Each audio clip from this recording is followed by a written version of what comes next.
사무엘상 8장 1절에서 9절까지 제가 봉독합니다.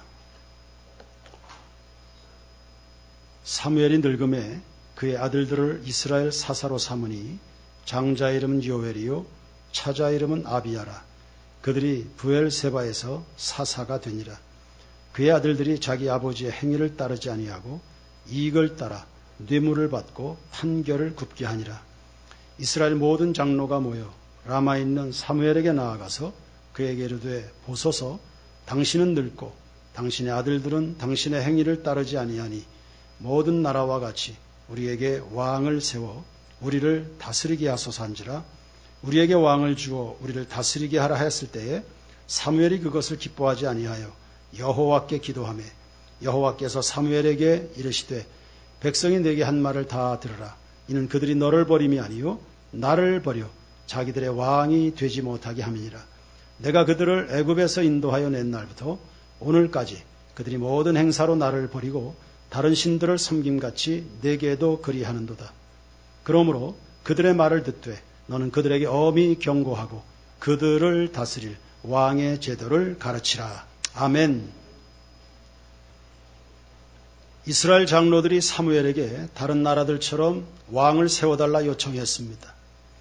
이웃 나라들은 왕을 세워서 조그만 규모의 마을도 도시국가로 발전시키곤 했는데 이스라엘은 규모도 꽤 있고요. 오랜 사사시대를 지내면서도 왕이 없었습니다.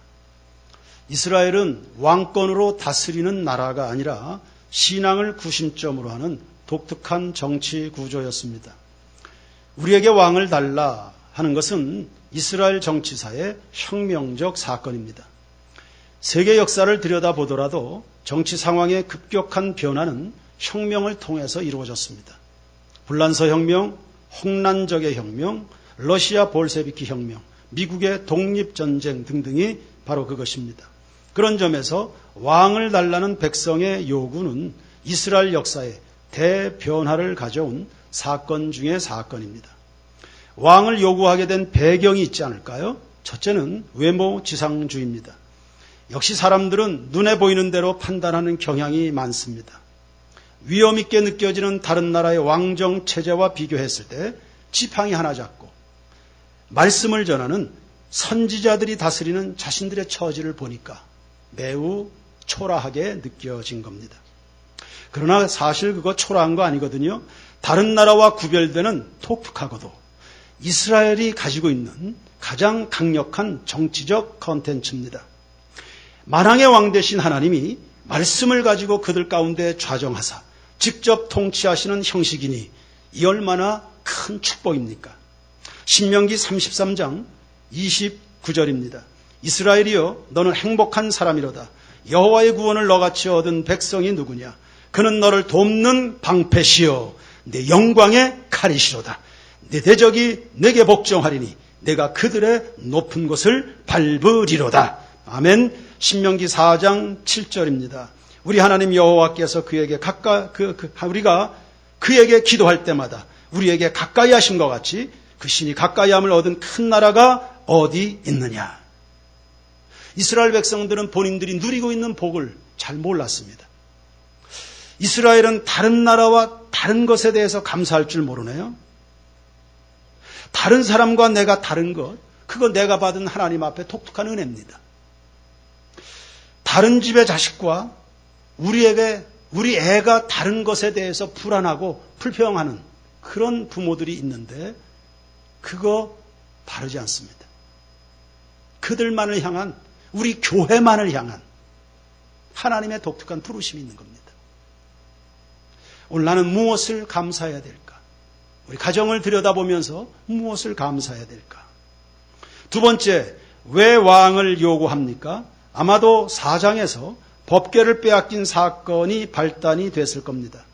법궤를 가지고 나간 전쟁인데 패했습니다. 법궤는 하나님의 임재하심이 있다고 믿었던 물건입니다. 하나님이 우리와 함께 하신다, 우리는 전쟁에서 승리할 거다, 그렇게 생각했는데 예상과 달리 대패전을 겪으면서 하나님은 무능한가? 우리를 도울 수 없는 분인가? 하나님에 대한 신뢰도가 추락했습니다. 사실 하나님이 무능하신 것이 아니라 자신들의 우상 숭배로 맞아진 실패고 징계 아닙니까? 그런데 그 책임을 하나님께 돌리고 회개할 줄은 몰랐습니다. 그러면서 우리도 힘 있는 왕이 있어야 되겠다고 생각한 겁니다. 고대 세계엔 왕의 역할은 군사적 무장이었습니다. 힘이 좋고 싸움에 능하여 백성을 보호해주는 역할이었죠. 유럽에선 왕이나 귀족이 결혼하면 군복을 입고 합니다. 그리고 십자군 전쟁 때도 왕이 선봉에 섰지요. 우리나라는 전쟁은 군사들이 나가서 하고 왕은 궁궐에 있다가 사태가 안 좋으면 피난길을 갑니다. 그러나 유럽의 문화는 그렇지 않아요. 바로 이러한 필요에 의해서 선지자로는 불충분하고 늠름한 우리 눈에 보이는 믿음직한 왕을 주소 이렇게 요청을 한 겁니다. 혹여 사장에서와 똑같은 불행이 그래서 전쟁에서 패배하는 이런 일들이 또다시 닥칠 것을 우려한 대비책이었습니다. 아주 오래전 바벨탑과 같습니다. 바벨탑은 홍수에 대한 대비책이었습니다. 하나님이 세상을 물로 심판하셨죠? 이제 그런 홍수가 또 닥치더라도 말하자면 하나님이 물로 우리를 또 심판할지라도 우리는 살아남아야 되겠다. 그래서 바벨탑을 높이 더 높이 하늘 꼭대기까지 닿게 하자. 홍수가 왜 왔는지를 생각하지 못한 겁니다. 홍수라는 현상과 그 홍수를 내리신 하나님의 뜻을 분리해서 생각하는 겁니다. 하나님을 극복하여 스스로 구원에 이르려고 노력하는 인간의 반역입니다. 어리석음입니다. 이런 인간의 어리석은 노력이 발전해서 신약시대에 바리새인들 율법주의가 나오는 겁니다. 스스로 구원한다. 예수로는 불충분하다. 그리고 이것이 또 오늘날 발전해서 신천지나 사이비 이단들이 다 이 아류입니다. 하나님은 홍수 후에 이미 약속하셨습니다. 다시는 내가 인류를 홍수로 멸하지 않는다. 말로만 하면 못 알아들을까 봐 무지개를 하늘에 띄웠습니다. 그동안 무지개는 없었던 겁니다. 그때 처음 무지개라는 것이 역사 속에 등장했습니다. 무지개를 보여주시면서 하나님은 진노 중에라도 긍휼을 잊지 아니하시는 언약의 하나님이시다. 다시는 물로 너희들을 심판하지 않는다. 귀로 들려주시고 눈으로 확인시켜 주기까지 하면서 하나님은 너희들을 사랑한다고 약속을 하셨는데 하나님을 안 믿어요. 하나님을 안 믿어요. 신뢰하지 않습니다. 그러면서 하나님 말고 다른 구원의 방책을 달라고. 하나님으로는 불충분하니까 하나님 말고 다른 구원의 다른 길을 우리에게 달라고.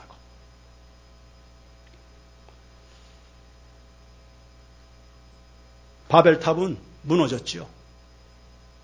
그리고 그것을 도모했던 인류는 전 세계로 흩어지게 됐습니다. 하나님을 잘 모르면 인생을 쓸데없는 고생하는 겁니다. 바벨탑 쌓느라고 얼마나 고생했습니까? 그 오래전 바벨탑까지가 인류의 역사를 구분할 때 원역사라고 합니다. 그 오래전 원역사의 실패 사건이 오늘 사무엘상 8장에 재현되고 있습니다. 역사는 반복되는 겁니다. 그래서 또 가르치는 겁니다. 작년에 가르친 거 또 가르쳐야 되고 내년에 또 가르칩니다. 설교는 재탕돼야 된다. 20년씩 가르쳐도 알아듣지 못하는 교인들이 있어서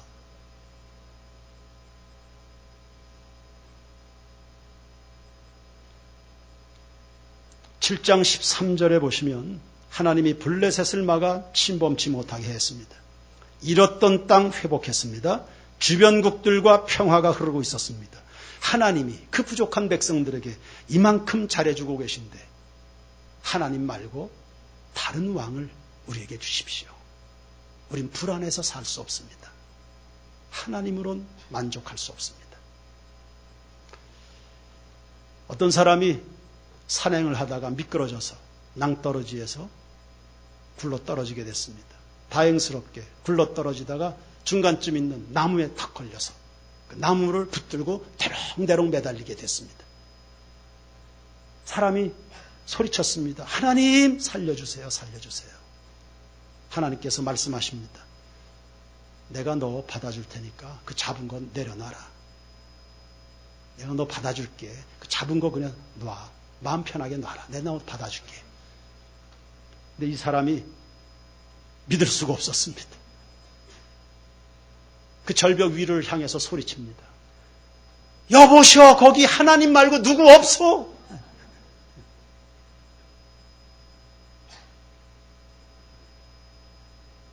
세 번째, 왜 왕을 요구하는 겁니까?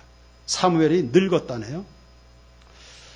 그나마 이스라엘이 평화를 누린 것은 사무엘이 건재했기 때문인데 나이도 늙고 기력이 쇠하여지니 이참에 바꿔보자 하는 겁니다. 사무엘 입장에선 서글프죠. 그동안 해온 것이 얼마고 실수 없이 잘해왔는데 섭섭하죠. 그러나 보통 있을 수 있는 일들입니다. 아무리 훌륭한 사람도 늙으면 더 이상 할 수 있는 일이 없습니다. 사람들은 노인들이 가진 관록이나 그들의 원숙함보다는 젊음 자체를 선호하는 것 같습니다. 그러니 우리 늙지 맙시다. 우리는 90까지 운동장을 누빕시다.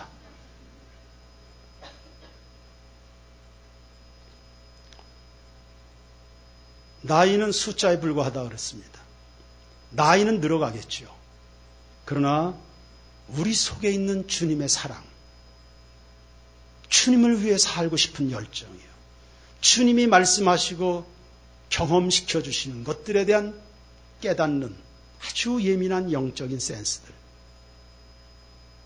이런 것은 늘 살아있고 젊을 수 있는 성도들 되길 축원합니다. 하나님은 느낄 수 있는 요 한 가지, 요 한 끝이 인생을 완전히 바꿔버리는 거거든요. 그것이 인생의 경쟁력입니다.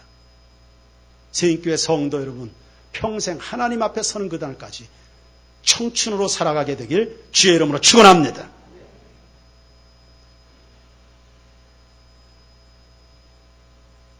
고로 우리는 한창 일할 수 있는 나이에 보다 가치 있고 보람 있는 일에 매진할 수 있어야 되겠습니다. 어두운 밤이 되리니 내 직분 지켜서 찬이슬 맺힐 때에 즉시 일어나 해 돋는 아침부터 힘써서 일하라. 일할 수 없는 밤이 속히 오리라. 할렐루야. 에베소 5장 15절입니다. 그런즉 너희가 어떻게 행할지를 자세히 주의하여 지혜 없는 자같이 하지 말고 오직 지혜 있는 자같이 하여 어떻게 해요? 세월을 아껴라. 세월을 아껴라. 때가 악하니라. 그러므로 어리석은 자가 되지 말고 오직 주의 뜻이 무엇인가 이해하라. 예, 젊은 날에 아직 힘이 있을 때에 아직 여러분의 리더십이 살아있는 그때에 우리가 세월을 아껴가면서 지혜롭게 분별해서 전심해야 될 가치 있는 일이 과연 뭐겠습니까? 내 인생을 물려줄 다음 세대를 준비하는 겁니다. 성도들이 길을 쓰고 기도를 모으고 마음을 모아서 혁신예배당을 건축 중에 있습니다. 그 예배당 건물을 실제적으로 사용할 우리 교회학교 아이들이 만에 하나 하나님을 잘 모른다. 그리스도의 마음이 그들 속에 없다. 하나님을 사랑할 줄 모른다. 이스라엘 백성들처럼 하나님 말고 다른 왕을 우리에게 달라. 이런 식의 아이들이라면 그 예배당 건물이 무슨 의미가 있겠습니까?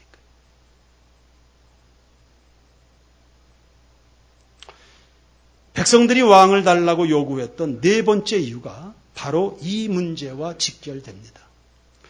사무엘의 뒤를 이을 아들들이 부패했습니다. 백성들은 그 아들들을 신뢰할 수가 없었습니다. 이런 겁니다. 세인교회 성도들이요, 당신들의 자녀를 우리가 신뢰할 수 없습니다. 당신들의 교회 학교에서 자라난 아이들을 보니까 이 아이들이 교사가 되고 찬양대가 되고 구역장이 됐는데 한국 교회는 그들을 믿고 맡길 수가 없습니다. 그들에게 우리의 미래를 맡기는 것은 불안합니다. 다른 대안이 없습니까? 라고 이야기하는 겁니다. 첫째 아들은 요엘이고 두 번째 아들은 아비야였습니다. 아버지의 경건을 닮지 않았습니다. 하나님보다 돈을 사랑하고 법보다는 뇌물에 기울어졌습니다. 아버지는 훌륭했는데 어찌 이렇게 됐을까? 몹시 속상하고 유감스럽습니다. 그 아버지는 하느라고 했겠죠. 사무엘의 성품상 안 했을 리가 없습니다. 선대 제사장인 엘리의 가문이 실패한 것을 다 보고 자라났습니다. 그런 전철을 밟고 싶지 않았을 겁니다. 나는 달라야지. 내 자식들은 그렇게 키우면 안 되는데 그렇게 노력하고 어쩌면 자부했는지도 모릅니다. 그러나 막상 뚜껑을 열어보니까 보통 실망이 아니었습니다. 하나님께 죄송하고 민족 앞에 부끄러웠습니다. 선줄로 생각한 자 넘어질까 조심하라. 자나깨나 불조심, 꺼진 불도 다시 보자는 것처럼 신앙 계승에 성도 여러분, 여러분의 목을 거르시길 축원합니다. 신경 쓰고 관심 가지고 어련히 잘 하겠거니, 어련히 알아서 잘 하겠거니. 나는 어련히 잘 알아서 했습니까? 우리 교회 성도들은 어련히 잘 알아서 하는 분들입니까? 어련히 잘 알아서 하겠거니. 그러다 뒤통수 맞는 겁니다. 어련히 잘 알아서 하겠거니. 어디에 목숨들을 거는지 모르지만 우리의 인생의 끝은 자녀만 남습니다. 그게 우리 목숨입니다. 그게 우리의 기업이라 했습니다. 당신이 사랑하시는 자에게 그 기업을 주신다 했습니다. 여러분의 기업은 무엇입니까? 세인교회의 기업은 뭡니까? 22년 역사의 세인교회의 기업은 뭡니까? 저 마당에서 뛰어노는 아이들입니다. 사무엘의 아들들도 처음엔 잘했겠죠. 잘했으니까 맡겼겠죠. 사무엘은 분별력 있는 사람입니다. 하나님을 두려워할 줄 아는 사람입니다. 함부로 자기 아들이라고 사사의 직기를 넘겨주진 않았을 겁니다. 12장에 가서 보십시오. 그가 하나님 앞에 공의와 정직으로 산 흔적이 나오고 백성들이 다 인정할 만큼입니다. 그러니까 그 분별력을 따라 자기 아들들에게 사사직분을 맡겼는데 지금 실패자가 됐습니다. 그 이유를 살펴보니 이런 근거가 있습니다. 7장 17절을 보세요. 사무엘의 집이 어디죠?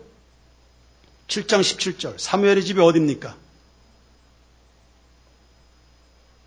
8장 4절에도 라마에 살고 있는 사무엘입니다.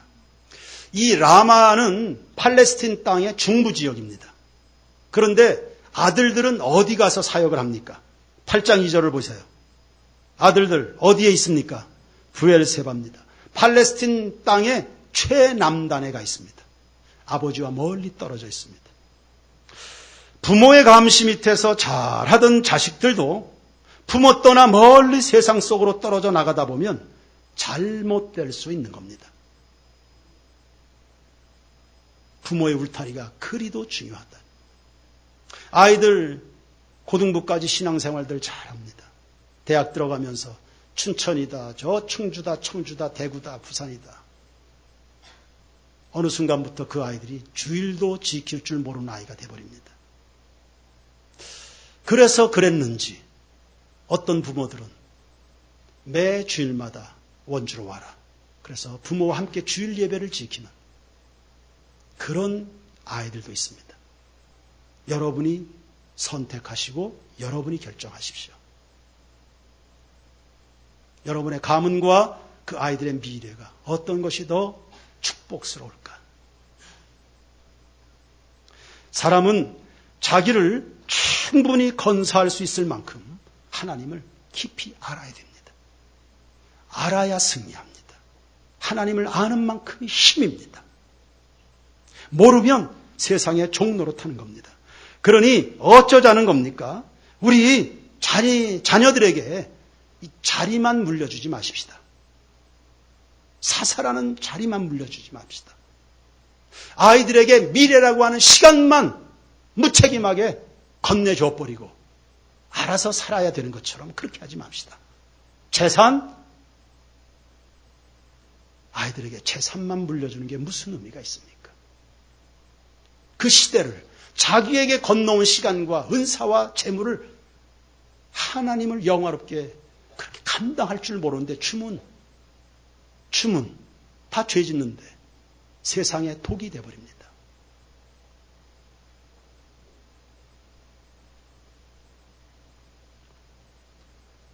그들에게 다음 시간을 넘겨주는 것과 동시에 하나님을 아는 지식과 함께요. 그리스도의 심장이 그들 가슴에 뛸 수 있도록 하나님을 사랑하는 아이들로요. 하나님을 아는 아이들로 그렇게 해서 다음 세대를 넘겨주는, 그래서 여러분 눈 감을 때 후회하는 일이 없도록 그 아이들로 인해서 감사로 영광을 돌리며 숨을 거둘 수 있는 우리 모든 교우들이 될 수 있기를 주의 이름으로 축원합니다. 신명기 1장 10절입니다. 모세의 유언입니다. 너희 하나님 여호와께서 너희를 번성하게 하셨으므로 너희가 오늘날 하늘의 별같이 많거니와 너희 조상의 하나님 여호와께서 너희를 현재보다 어떻게 해요? 1000배나 많게 하시며 너희에게 허락하신 것과 같이 너희에게 어떻게 해요? 복은 누가 주시죠? 복은 누가 주시죠? 복은 누가 주시죠? 복의 근원은 누구시죠?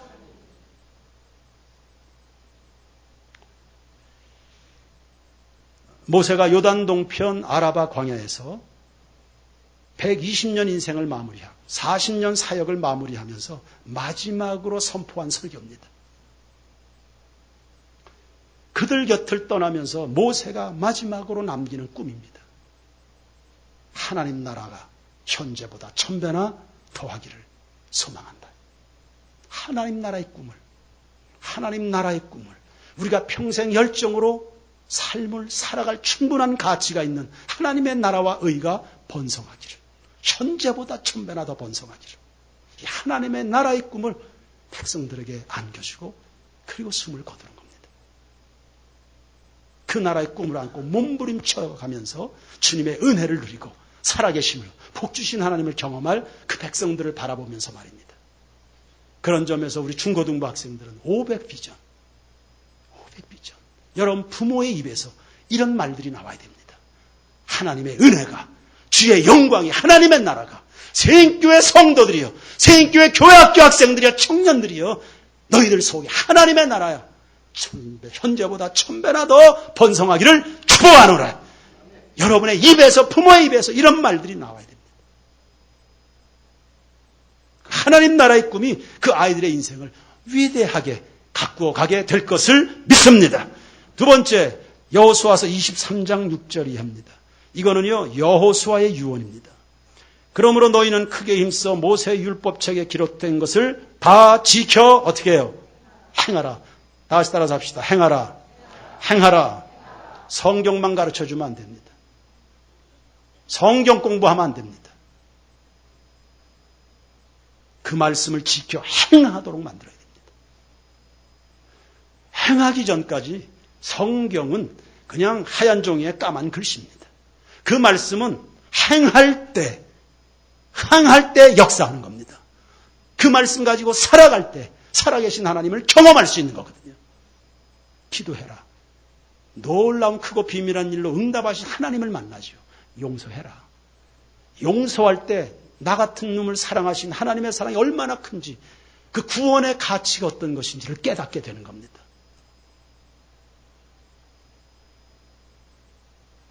다 지켜 행하라. 그것을 떠나 우로나 좌로나 치우치지 말라. 너희 중에 남아있는 이 민족들 중에 들어가지 말라. 그들의 신들의 이름을 부르지 말라. 그것들을 가리켜 맹세하지 말라. 또 그것을 섬겨서 그것들에게 절하. 다 똑같은 말입니다. 지금 몇 번을 이야기하는 겁니까? 똑같은 말을 계속 이야기. 귀에 딱지가 않도록 이야기하는 겁니다. 우상에 발 담그지 말아라. 이름도 부르지 말아라. 그럼 너희의 인생을 망하게 하는 것이니까. 오직 너희 하나님 여호와께서 가까이 하기를 오늘까지 행한 것 같이 하라. 이는 여호와께서 강대한 나라들을 너희 앞에서 쫓아내셨으므로 오늘까지 너희에게 맞선 자가 하나도 없었느니라. 너희 중 한 사람이 몇 명을이요? 1000명. 할렐루야. 이는 너희 하나님 여호와 그가 너희에게 말씀하신 것 같이 너희를 위하여 싸우심이라. 그러므로 스스로 조심하여 너희 하나님 여호와를 사랑해라. 여호수아의 유언입니다. 110세 인생을 마무리하면서 남기는 유언입니다. 말씀을 지켜라. 우상에 발 담그지 말아라. 하나님 가까이 해라. 하나님이 너희를 위해서 싸우니 담대해라. 너희 한 명이 천명을 쫓는다. 너희는 무기력한 사람들 아니다. 너희들 열등감 그런 거 아니다. 너희 한 명이 천명을 감당한다. 그러니 그 하나님을 사랑하라. 세 번째 열왕기상 2장입니다. 열왕기상 2장 1절 이것은 다윗의 유언입니다. 다윗이 죽을 날이 임박하며 그의 아들 솔로몬에게 명령하여 이르되 내가 이제 세상 모든 사람이 가는 길로 가게 되었노니 너는 힘써 뭐가 되고 믿음의 대장부가 되고 태산 같은 믿음의 사람이 되고 네 하나님 여호와의 명령을 지켜 그 길로 행하여 그 법률과 계명과 율례와 증거를 모세의 율법에 기록된 대로 지켜라. 그리하면 네가 무엇을 하든지 어디로 가든지 어떻게 해요? 할렐루야. 그리고 마태복음 28장 19절입니다. 예수님의 유언입니다. 다 같이 읽겠습니다. 시작. 그러므로 너희는 가서 모든 민족을 제자로 삼아 아버지와 아들과 성령의 이름으로 세례를 베풀고 그 다음 내가 너희에게 분부한 모든 것을 가르쳐 지키게 하라. 볼지어다 내가 세상 끝날까지 너희와 항상 함께 있으리라 하시니라. 수천 년 동안 이어온 믿음의 선배들에게서 계승되고 계승된 그 재산만 가고 자리만 가고 시간과 기회만 가면 안 되고 이 믿음의 정신이 가야 됩니다. 그래야 진짜 내 새끼입니다.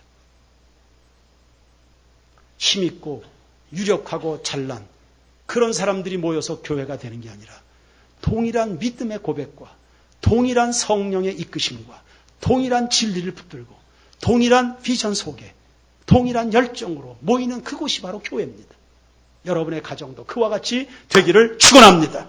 여러분은 무엇을 건네줄 건가? 이제 우리가 유언할 차례가 되지 않았나요? 사무엘의 아들들처럼 우리 아이들도 얼떨결에 민족과 교회로부터 부름을 받을 수 있습니다. 그때 하나님으로 준비되어 있지 않으면 민중들로부터 배척됩니다. 학교에서, 사회에서, 직장에서 다 손가락질 받는 실패자가 됩니다. 다른 사람 누구 없겠냐고. 저 사람 갖고는 안 되겠다. 하나님을 경외하는 것이 지식의 근본인 줄로 믿습니다. 하나님이 아닌 다른 왕은 우리에게 없습니다. 왕은 보호입니다. 왕은 통치입니다. 하나님 외에 어느 누가 우리를 다스릴 수 없습니다. 어느 누가 우리를 보호하겠습니까? 하나님만이 나의 구원이요. 하나님만이 나의 산성이요. 하나님만이 나의 피난처요. 하나님만이 나의 요새요. 하나님만이 나의 모든 것이 되시는 줄로 믿습니다. 하나님 외에 누가 있습니까?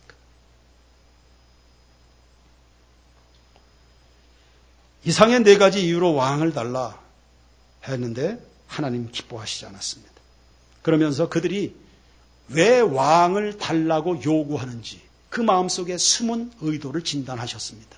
7절입니다. 다 같이 봅시다. 7절 여호와께서 사무엘에게 이르시되 백성이 내게 한 말을 다 들으라. 이는 그들이 너를 버림이 아니요 누굴 버린 거예요? 왕을 달라 왕을 달라 왕을 달라 우리에게 왕을 달라. 그 마음의 숨은 의도는 하나님 저리 가세요. 하나님 필요 없어요. 하나님 없이 우린 다른 것이 필요해요. 이 말이라는 것을 하나님이 다 알고 계십니다. 근데 그게 어제 오늘의 반역은 아닙니다. 뿌리가 깊어요. 8절 보세요. 내가 그들을 애굽에서 인도하여 낸 날부터 오늘까지 그들이 모든 행사로 나를 버리고 다른 신들을 섬긴 같이 또 그러는구나. 또 뿌리가 깊어요. 애굽 시대부터 출애굽 시대부터 늘 이래 왔습니다. 못된 습관이 들어있는 겁니다. 그런데 이 습관이 출애굽 시대부터는 아닙니다. 훨씬 더 역사가 깊습니다. 바벨탑 이야기했죠. 바벨탑 그 이전엔 에덴 동산의 사건이 있습니다. 마귀의 꾀임을 받은 하와가 하나님의 왕되심을 부정하고 선악과를 먹으면 하나님이 된다는, 본인 스스로 왕이 될 수 있다는 그 꾀임에 넘어서 하나님 필요 없습니다, 내가 그냥 왕 될게요, 이렇게 했던 전력이 지금까지 흐르고 있는 겁니다. 그것이 구약 역사로 또 끝나나요? 그렇진 않습니다. 신약 시대에 와보니까 하나님의 아들 예수께서 자기 땅에 오매 백성들이 영접지 아니하였다. 예수님 같은 왕은 필요 없다네요. 예수님 저런 왕 맨날 와서 고리타분하게 죄를 이야기하고 회개하라고 그러고 뭐 하나님의 나라 이야기하고 영원한 천국의 소망을 이야기하고 사랑, 그런 거 말고, 그런 예수 왕, 그런 왕 말고 당장 현실적으로 나 힘들고 죽겠는데 오늘 현실적으로 정치적으로 군사적으로 강력한 그런 왕을 우리에게 달라. 이스라엘은 사무엘이 늙었다고 배척했습니다. 유대인들은 예수님이 나사렛 출신의 목수라고 볼품없다고 배척했습니다. 그 예수를 십자가에 처형하면서 부르짖었습니다. 우리에게는 왕이 없나이다. 저 예수 없어도 돼. 우리는 그런 왕 필요 없습니다. 왜 그들에게 왕이 없습니까? 그 좋은 왕이 왔는데 기사와 표적을 행하고 진리의 말씀을 증거하면서 하나님 되심을 드러내는 그 하나님의 아들, 평화의 왕, 영원한 왕, 영존하시는 아버지, 그 기묘자 모사이신 그리스도께서 그들 앞에 행차하시는데 우리는 그런 왕 필요 없습니다. 법궤가 그들의 가운데, 장막 가운데 자정해 있는데 하나님 없습니다. 구름기둥과 불기둥으로 광야 40년을 인도한 하나님의 임재가 명확한데 우린 그런 왕 필요 없습니다.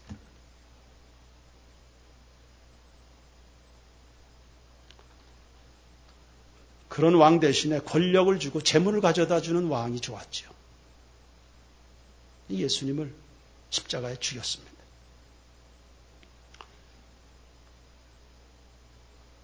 하나님으로부터 나뉘어서 인간 스스로 세상을 구축해 보겠다는 시도입니다. 그 결과 아담은 에덴을 잃었습니다.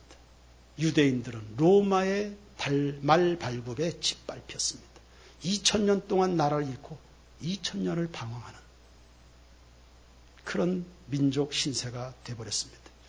하나님을 떠난 자의 비애, 슬픔, 실패, 이것을 드라마틱하게 집약해서 보여주는 것이 탕자의 비유입니다.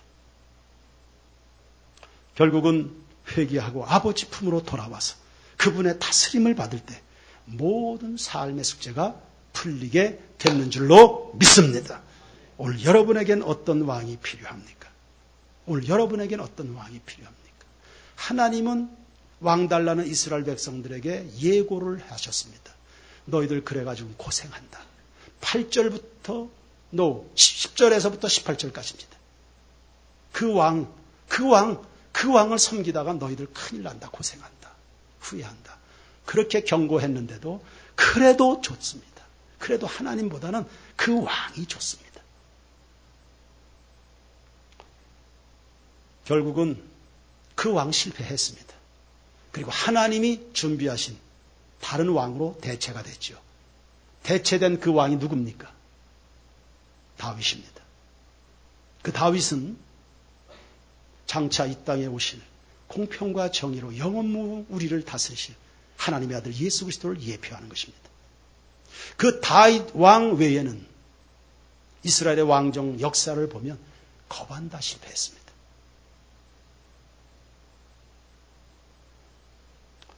우리에게 정왕이 필요한가요? 여러분 정말 왕이 되고 싶으신가요?